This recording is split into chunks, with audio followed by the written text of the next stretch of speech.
Shalom, selamat malam Bapak Ibu dikasihi Tuhan. Berjumpa kembali kita pada saluran ini.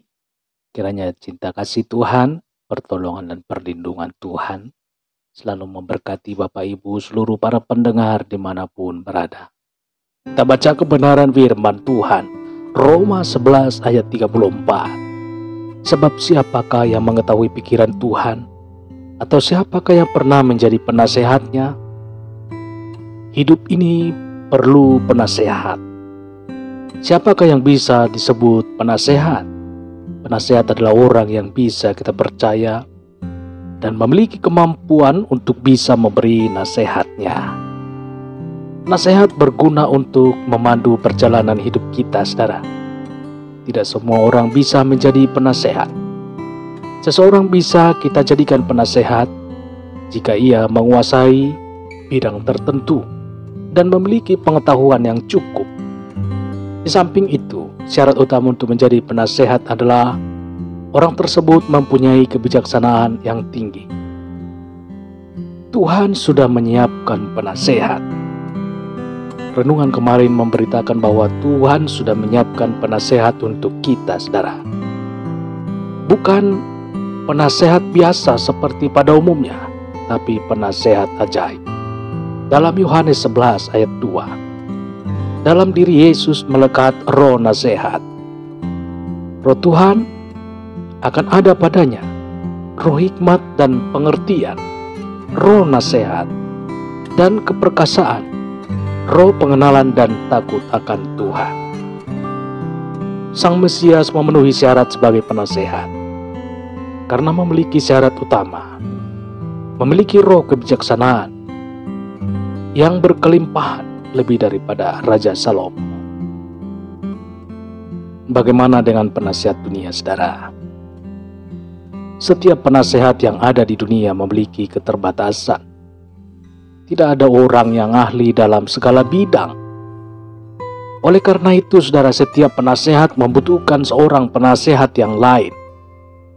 Seorang ahli nutrisi mungkin tidak membutuhkan nasihat bagaimana ia dapat menjadi langsing dan tetap sehat, tetapi ia pasti membutuhkan penasehat hukum jika tersandung kasus hukum, saudara.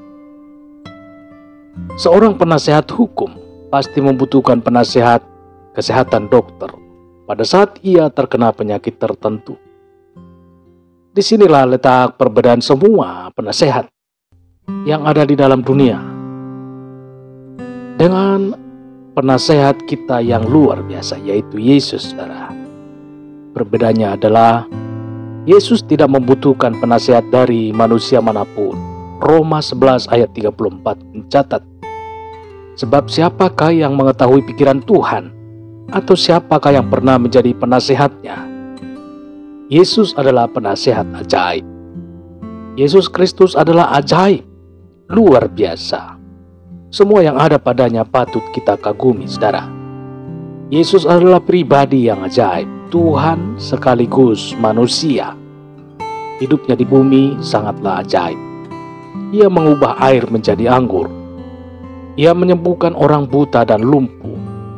Ia membangkitkan Lazarus yang sudah mati 4 hari. Ia meneduhkan badai dan gelombang laut. Ia mengampuni dosa dan memberikan arti bagi kehidupan.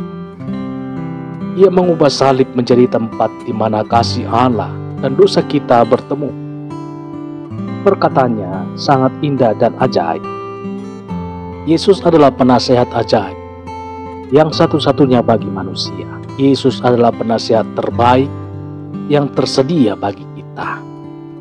Karena ia adalah Tuhan sendiri, Bapa yang abadi. Ia tahu seluk-beluk hingga hal-hal yang terkecil dalam kehidupan kita.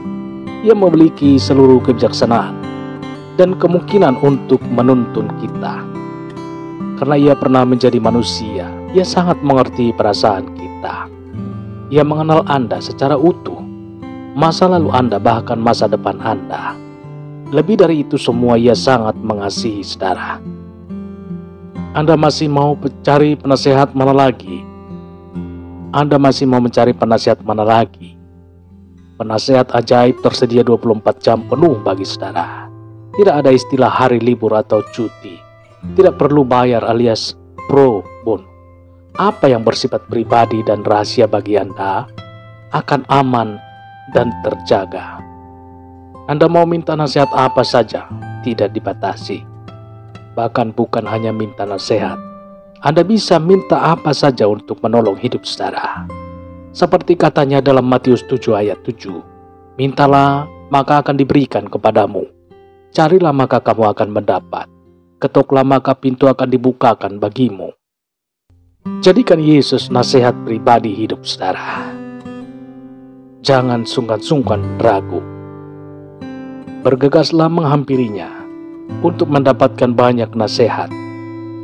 Nasihat berharga bagi hidup saudara. Puji Tuhan, kita berdoa. Bapa di dalam surga, terima kasih untuk firman-Mu yang sudah kami dengar. Terpujilah namamu, termulialah nama Tuhan. Firman-Mu yang menjadi nasihat dalam kehidupan kami. Termulialah Tuhan. Biarlah Engkau Tuhan hadir setiap hati, pemikiran kami setiap hari, setiap saat. Untuk kami bisa berjalan dalam kebenaran firman Tuhan. Oleh karena kuasa Tuhan yang menuntun hidup kami. Tanamkanlah ini Tuhan dalam setiap hati para pendengar, supaya setiap kami yang mendengarkan renungan, tetap kami berjalan dalam kebenaran firman Tuhan. Di dalam nama Tuhan Yesus, kami berdoa dan mengucap syukur. Haleluya. Amin. Bapak Ibu dikasihi Tuhan, demikian pendengaran firman Tuhan. Saya dan percaya bahwa firman Tuhan akan menggarap setiap hati yang mendengarkan. Dan saya dan percaya bahwa Tuhan akan menolong saudara dalam setiap pergumulan permasalahan saudara. Tuhan Yesus memberkati dan sampai berjumpa kembali kita nanti. Renungan selanjutnya, Tuhan Yesus memberkati. Haleluya. Amin.